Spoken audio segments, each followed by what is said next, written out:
Mujeres que se volvieron fuertes por necesidad, no por elección, que aprendieron la autosuficiencia emocional antes de aprender la interdependencia sana, que construyeron su identidad alrededor de su capacidad de sostener, de resolver, de no colapsar, y que ahora cargan el peso silencioso de ser siempre la confiable, la estable, la que no necesita.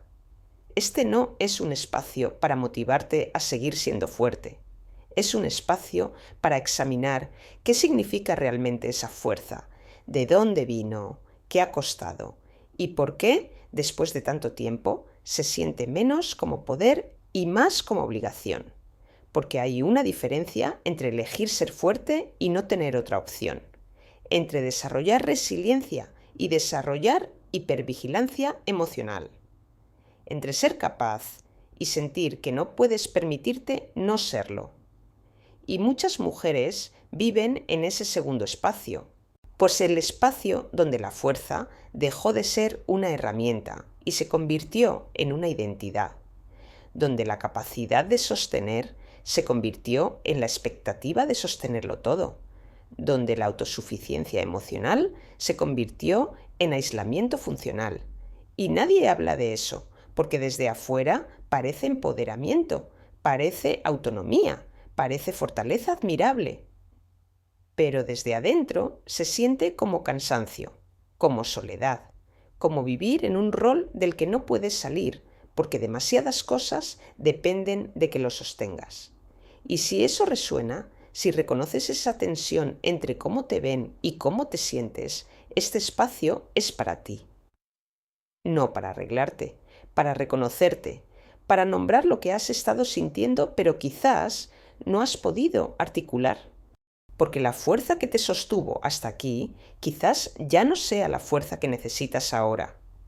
Quizás sea tiempo de examinarla, de entenderla, de decidir conscientemente qué partes mantener y qué partes soltar. No porque seas débil, porque eres consciente. Y la consciencia siempre requiere reconfiguración. La identidad de la mujer fuerte no se elige, se forma. Y se forma temprano, a menudo en contextos donde no había otra opción, donde alguien tenía que ser la estable, la responsable, la que sostenía el equilibrio emocional del sistema. Y esa alguien fuiste tú. No porque fueras especialmente fuerte, porque fuiste especialmente consciente, porque detectaste, quizás desde muy joven, que el equilibrio era frágil, que las emociones de otros eran intensas, que alguien necesitaba regular el espacio, y esa alguien, por capacidad o por posición, fuiste tú. Y aprendiste a leer habitaciones, a detectar tensiones antes de que explotaran, a ajustar tu energía según lo que el espacio necesitaba, a convertirte en la presencia estabilizadora. Y eso funcionó. Funcionó tan bien que se convirtió en tu función, en tu rol y eventualmente en tu identidad. Pero aquí está lo que nadie menciona. Esa identidad no se construyó desde empoderamiento, se construyó desde adaptación, desde la necesidad de crear seguridad en un entorno que no la ofrecía naturalmente. Y la adaptación, por efectiva que sea, siempre tiene un costo. El costo de vivir en hipervigilancia, de monitorear constantemente, de no poder relajarte completamente porque tu sistema aprendió que tu relajación podría significar caos para otros. Y cuando aprendes eso lo suficientemente temprano, se vuelve automático. Se vuelve parte de cómo operas en el mundo. Y no es algo que decides conscientemente. Es algo que tu sistema nervioso aprende. Tu cuerpo empieza a asociar tu propia calma con posible peligro, tu relajación con potencial desestabilización. Y entonces vives en un estado de alerta de bajo grado que nunca reconoces como alerta porque se siente normal, porque es todo lo que has conocido. Muchas mujeres reconocen esto en silencio, esa sensación de no poder realmente soltar, de estar siempre monitoreando, siempre lista, siempre consciente de las dinámicas a tu alrededor, y piensan que es solo su personalidad, que así son, pero no es personalidad, es adaptación que se volvió identidad. Y llegas a la adultez con una capacidad extraordinaria de sostener, de regular, de ser la presencia calmada en medio del caos. Y eso es valioso, es real, es una habilidad genuina. Pero también llegas con un sistema nervioso que nunca aprendió a descansar completamente, que nunca aprendió a confiar en que alguien más puede sostener, que nunca aprendió que es seguro necesitar. Y esa es la paradoja de la mujer fuerte. Tiene una capacidad inmensa de dar apoyo, pero una dificultad inmensa de recibirlo. No porque sea orgullosa, porque recibir apoyo requiere vulnerabilidad. Y la vulnerabilidad, en su experiencia, nunca fue segura. Entonces, construyó autosuficiencia. Y la autosuficiencia funcionó. La protegió, le dio control, le dio la capacidad de no depender de sistemas o personas que podrían fallarle. Y eso es completamente lógico. Es una adaptación inteligente. Pero la autosuficiencia emocional completa, sostenida durante décadas, eventualmente se convierte en aislamiento. No porque elijas estar sola, porque aprendiste a no necesitar. Y cuando no necesitas, la gente deja de ofrecerte. Y cuando nadie ofrece, confirmas que necesitar no es seguro. Y el ciclo se perpetúa. Y te encuentras en un espacio donde eres profundamente capaz, pero también profundamente sola. Donde puedes sostener a todos, pero nadie te sostiene a ti. No porque no te amen, porque no saben que necesitas, porque te ven fuerte y asumen que la fuerza es suficiente. Pero no lo es, nunca lo fue. La fuerza sin apoyo es insostenible, es supervivencia, y la supervivencia puede mantenerte funcionando, pero no te permite vivir plenamente. Y hay una diferencia entre funcionar y vivir. Es entre sostener tu vida y habitarla, entre pasar los días y realmente estar presente en ellos. Y cuando has estado en modo supervivencia durante suficiente tiempo, empiezas a olvidar que hay otra forma.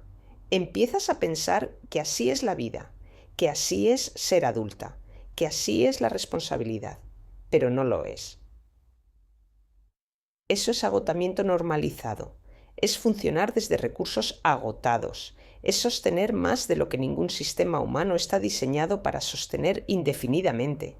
Y quizás estás en el punto donde tu cuerpo está empezando a señalar eso, donde el cansancio ya no se va con una noche de sueño, donde la irritabilidad es constante, donde la desconexión emocional es tu estado por defecto, donde funcionas pero no sientes, y eso no es debilidad. Es tu sistema diciéndote que el modo en que has estado operando ya no es sostenible, que algo necesita cambiar, no en tus circunstancias externas, en tu estructura interna, en la forma en que te relacionas con tu propia necesidad, con tu propia vulnerabilidad, con tu propia humanidad. Y ese cambio no es colapso. Es reconfiguración, es permitir que tu sistema nervioso finalmente salga del modo que lo ha mantenido funcionando pero agotado. Es aprender que puedes sostener menos y aún así estar bien, que puedes necesitar y aún así ser fuerte, que puedes soltar control y aún así estar segura. Pero eso requiere nueva evidencia, requiere experiencias que tu cuerpo pueda registrar como seguras. Requiere momentos repetidos de soltar y darte cuenta de que no colapsa todo. Requiere permitirte necesitar y experimentar que esa necesidad es recibida, no juzgada. Y eso no puede apurarse, no puede forzarse, solo puede construirse, lentamente, con paciencia, con compasión hacia ti misma y hacia el sistema nervioso que te ha mantenido funcionando con los únicos recursos que tenía. La fuerza como armadura tiene sentido cuando estás en peligro, cuando el entorno es impredecible, cuando no puedes confiar en que alguien más te protegerá. En esos contextos, desarrollar una coraza emocional es supervivencia inteligente, es adaptación funcional. Pero la armadura tiene un problema. No distingue entre amenaza real e intimidad. Protege de todo, incluyendo de las conexiones que podrían nutrirte, incluyendo del apoyo que podrías recibir, incluyendo de la suavidad que podrías permitirte. Y cuando llevas la armadura durante suficiente tiempo, empiezas a olvidar que la estás llevando. Empieza a sentirse como piel, como parte de ti, como tu identidad misma. Y entonces alguien te ofrece apoyo genuino. Y en lugar de sentir alivio, sientes incomodidad, sientes la necesidad de rechazarlo, de decir que estás bien, de minimizar lo que necesitas. Porque recibir apoyo requiere bajar la armadura. Y bajar la armadura se siente peligroso. No porque la persona frente a ti sea peligrosa, porque tu sistema aprendió que la vulnerabilidad es riesgo, que mostrar necesidad es debilidad, que pedir ayuda es carga. Y esas creencias, formadas en contextos donde quizás eran ciertas, siguen operando en contextos donde ya no lo son. Y eso es lo que pasa con las adaptaciones de supervivencia.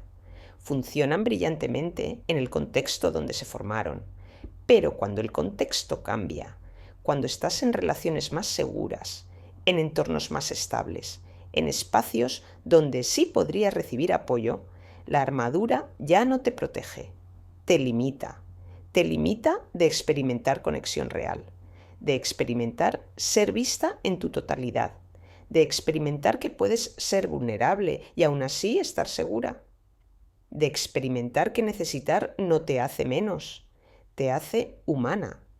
Y hay una soledad particular en vivir con armadura permanente. No es la soledad de no tener gente alrededor. Es la soledad de tener gente cerca, pero sentir que no pueden realmente verte.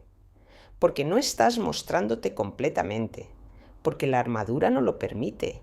Y quizás ni siquiera te das cuenta de cuánto estás escondiendo, porque no es consciente. No decides activamente ocultar partes de ti. Simplemente has aprendido a mostrar solo lo que es seguro, solo lo que es fuerte, solo lo que no genera incomodidad en otros. Y vives mostrando versiones editadas de ti misma, versiones que son reales pero incompletas. Y la gente se relaciona con esas versiones y las ama. Pero tú sabes que hay partes que nunca ven, partes que nunca muestras, partes que crees que no serían bienvenidas. Y esa es otra capa de soledad. La soledad de ser amada pero no completamente conocida, de ser valorada pero no completamente vista, de ser conectada pero no completamente encontrada. Pero soltar la armadura no es un proceso racional, no es algo que decides y simplemente sucede. Es un proceso de regulación nerviosa, de construir nueva evidencia, de experiencias repetidas de vulnerabilidad que resultan en conexión, no en daño. Y ese proceso es lento, requiere paciencia contigo misma. Requiere entender que tu resistencia a recibir apoyo no es obstinación, es protección. Y la protección solo se suaviza cuando el sistema nervioso siente seguridad suficiente. Y construir esa seguridad requiere dos cosas. Primero, entornos y personas genuinamente seguros. No puedes forzarte a ser vulnerable con gente que no ha demostrado que puede sostener tu vulnerabilidad con cuidado. Eso no es sanación, eso es retraumatización. Y segundo, requiere que te permitas pequeños momentos de necesidad sostenida, pequeños experimentos de vulnerabilidad, no grandes revelaciones, pequeñas admisiones de que no estás bien, pequeñas peticiones de ayuda, pequeños momentos de dejar que alguien más sostenga algo y observar qué pasa, observar si la persona responde con cuidado o con juicio, observar si tu vulnerabilidad es honrada o usada en tu contra y construir desde ahí, lentamente, con discernimiento. Porque la meta no es volverse dependiente, es volverse interdependiente. Es desarrollar la capacidad de dar y recibir, de sostener y ser sostenida, de ser fuerte y también suave, de ser capaz y también necesitada. Y eso es madurez emocional real, no la autosuficiencia, la interdependencia consciente. Y la interdependencia requiere algo que la autosuficiencia no requiere. Requiere confiar, no confiar ciegamente, confiar con discernimiento, confiar en personas que han demostrado que son confiables, que han mostrado que pueden sostener lo que compartes, que honran tu vulnerabilidad en lugar de explotarla.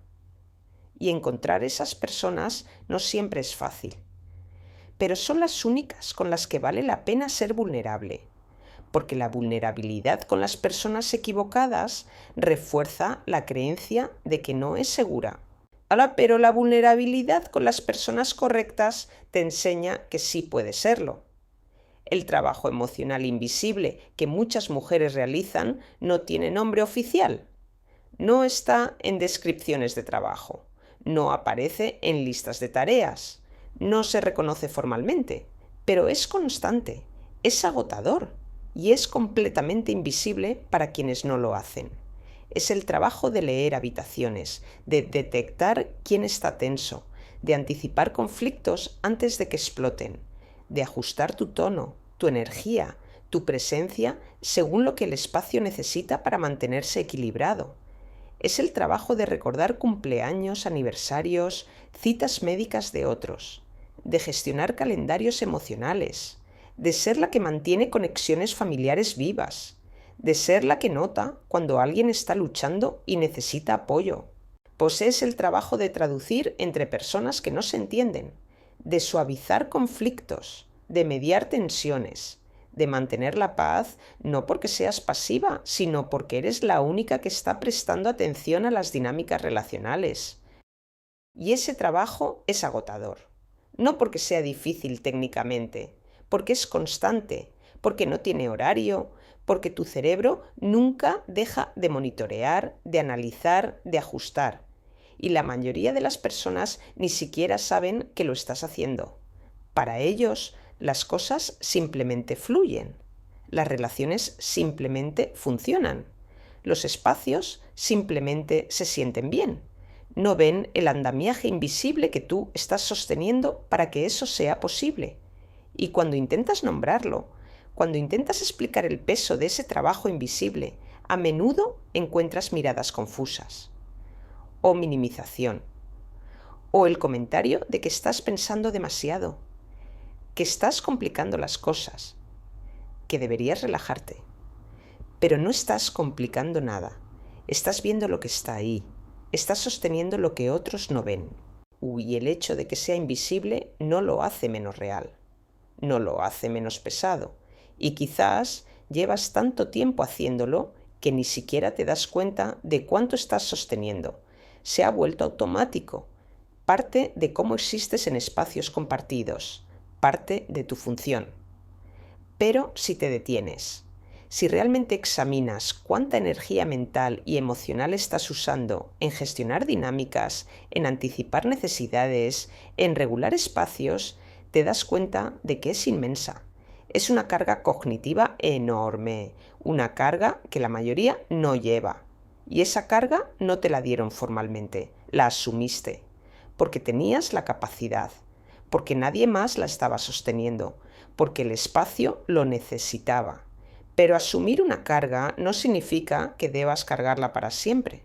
No significa que sea tu responsabilidad permanente.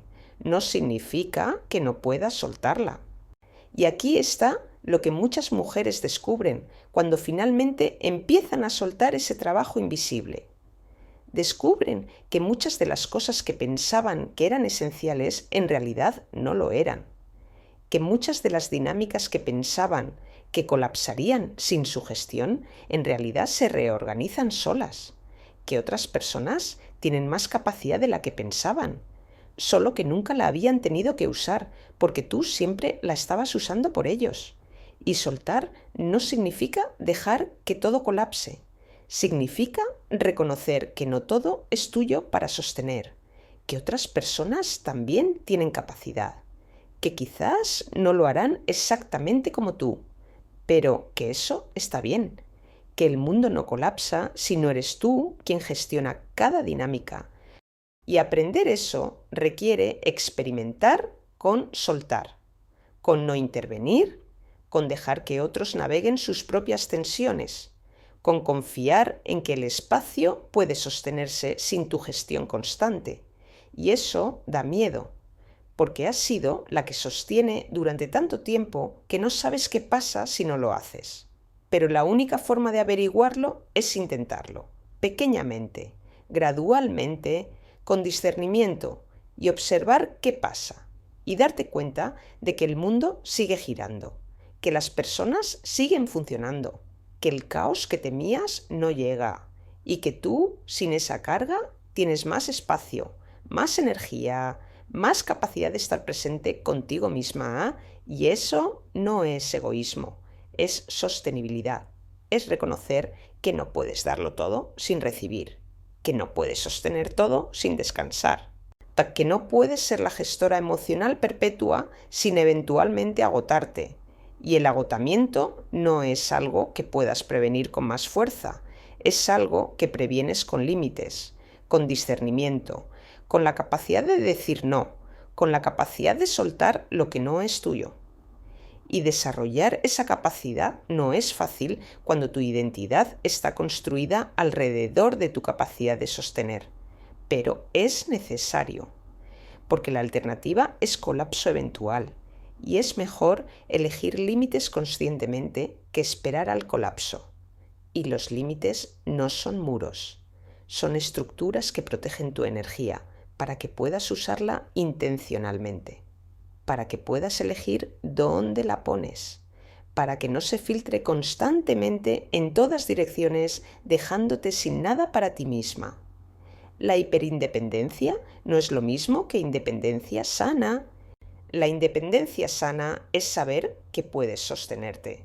La hiperindependencia es creer que tienes que sostenerte sola siempre, que necesitar es debilidad, que pedir ayuda es fracaso. Y la hiperindependencia no surge de fortaleza, surge de experiencias donde necesitar no fue seguro, donde pedir ayuda resultó en decepción, en juicio, en ser ignorada, donde aprendiste que la única persona confiable eres tú.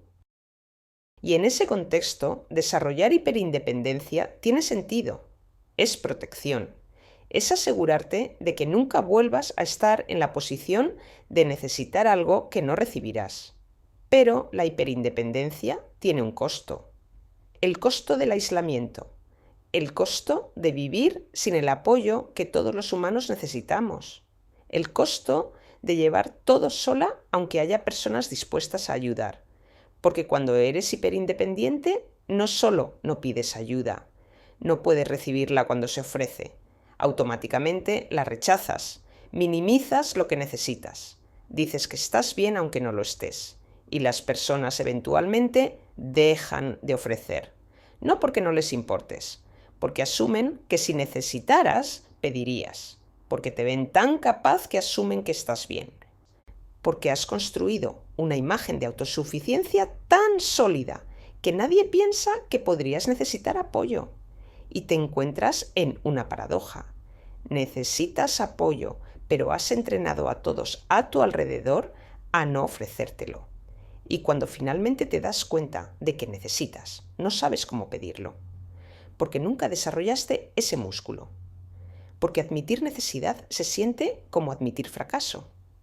Pero necesitar no es fracaso, es ser humana. Es reconocer que los humanos somos seres interdependientes, que todos necesitamos, que la autosuficiencia completa es un mito, que incluso las personas más capaces necesitan apoyo. Y aprender a necesitar, aprender a pedir, aprender a recibir, esas son habilidades, no son innatas, especialmente si pasaste décadas desarrollando la habilidad opuesta.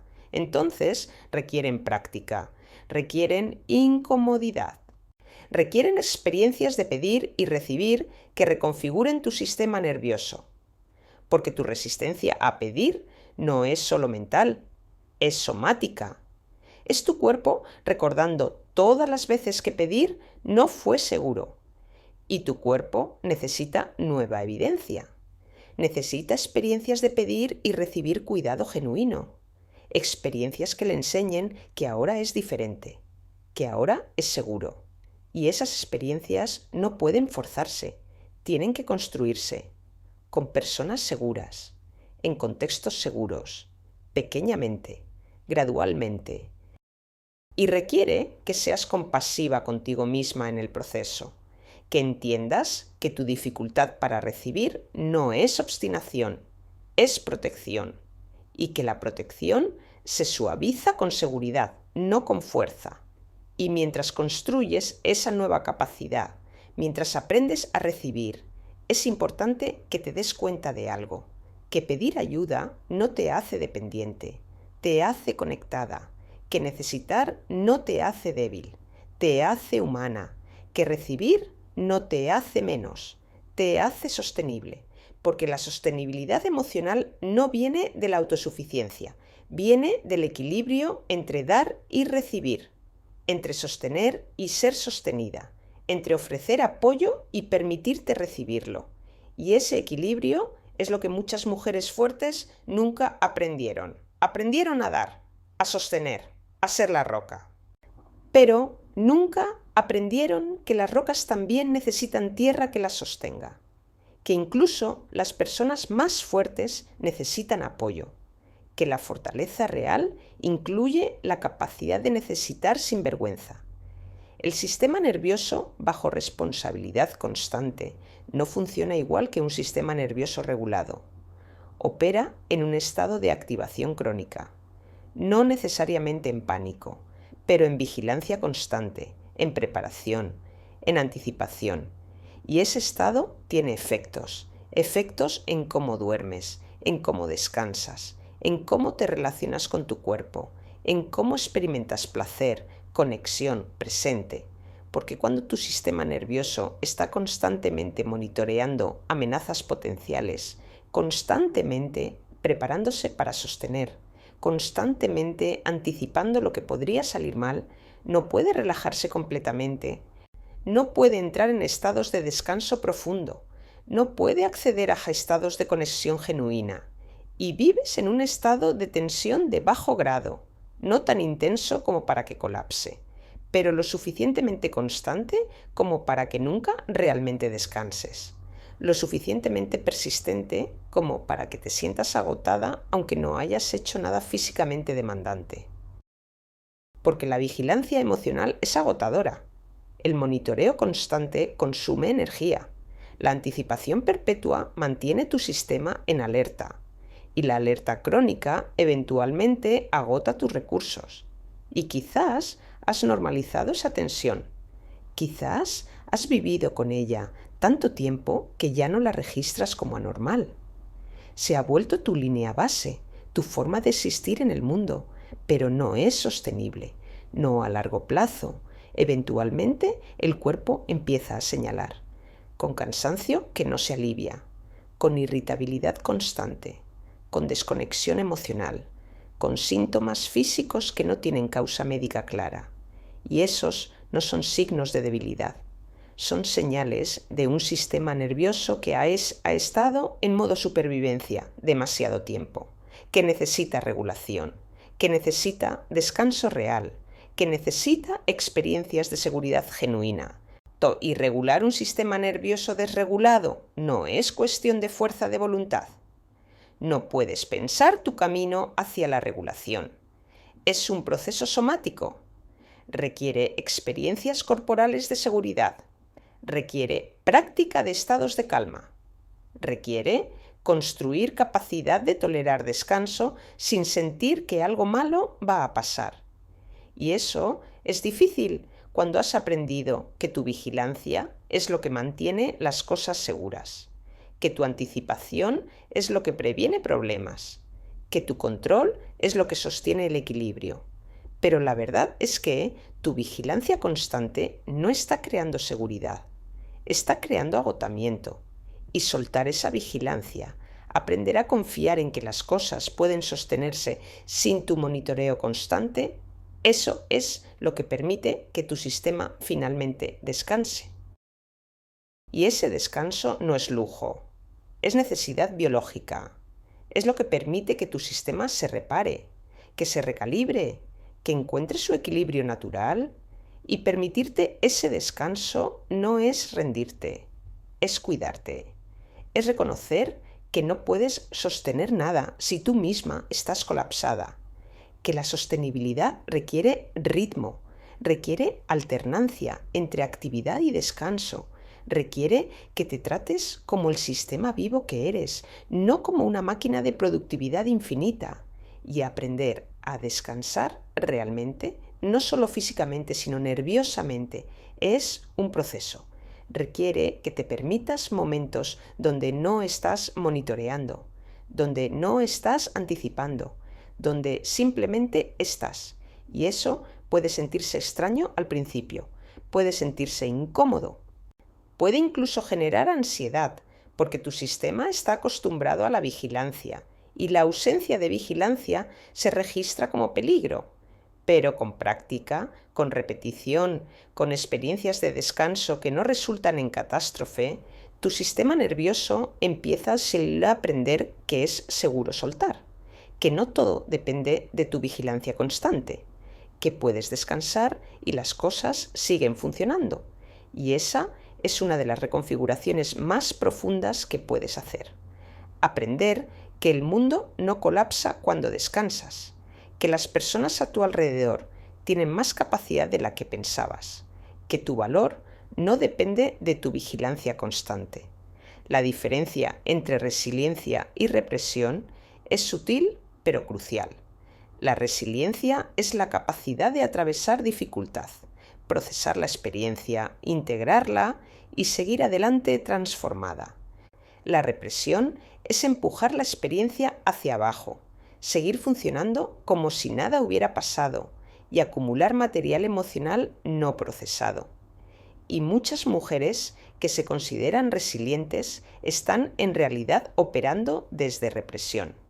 No porque sean débiles, porque nunca se les dio espacio para procesar, porque siempre había algo más urgente, porque siempre alguien más necesitaba atención, porque su rol era sostener, no colapsar.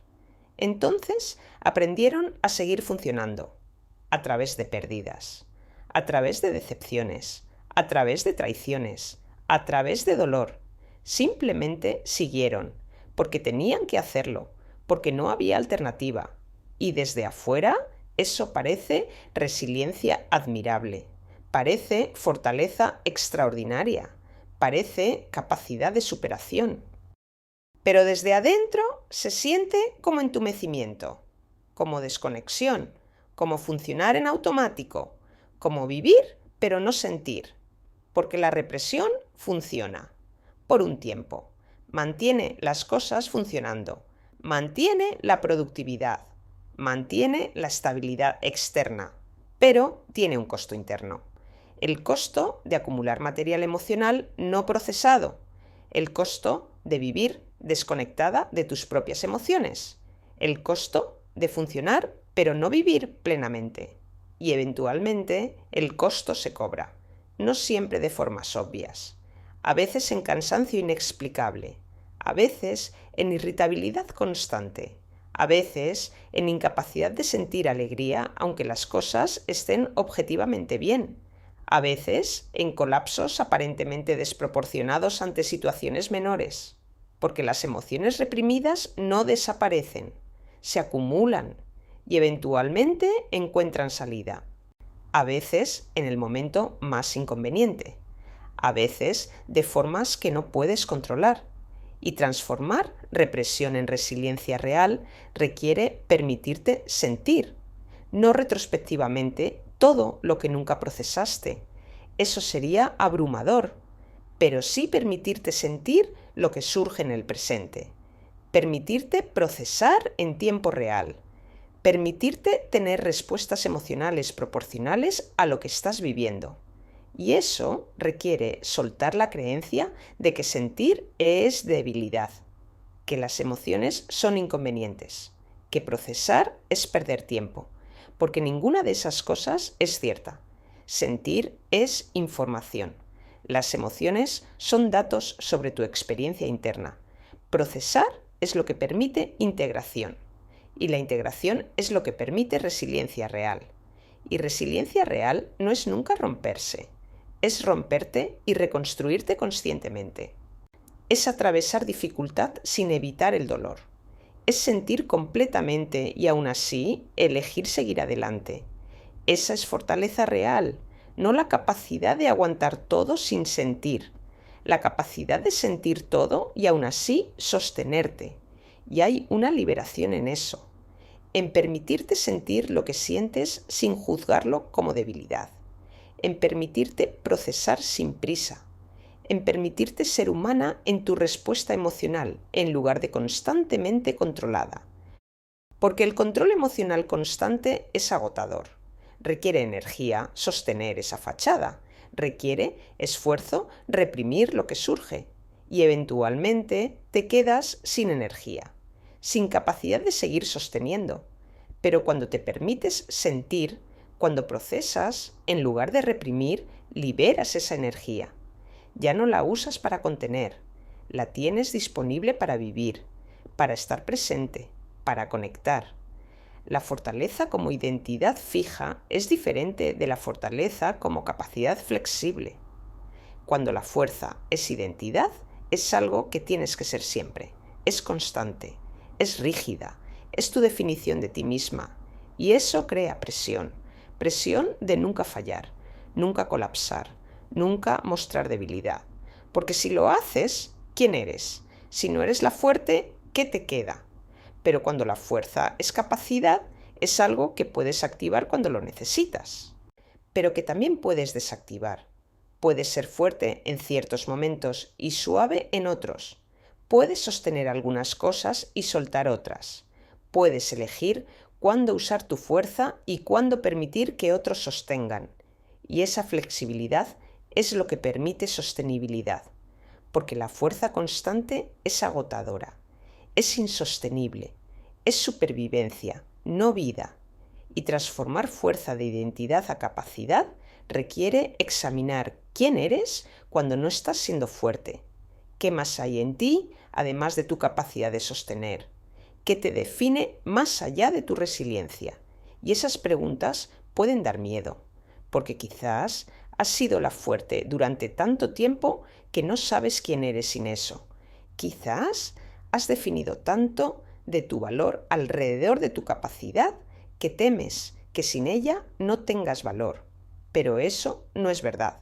Tu valor no depende de tu utilidad. No depende de tu capacidad de sostener a otros. No depende de nunca necesitar. Tu valor es inherente. Existe porque existes. Y reconocer eso te permite soltar la presión de tener que ser fuerte siempre. Te permite ser humana, completa, con rangos emocionales completos. Y eso no te hace menos fuerte.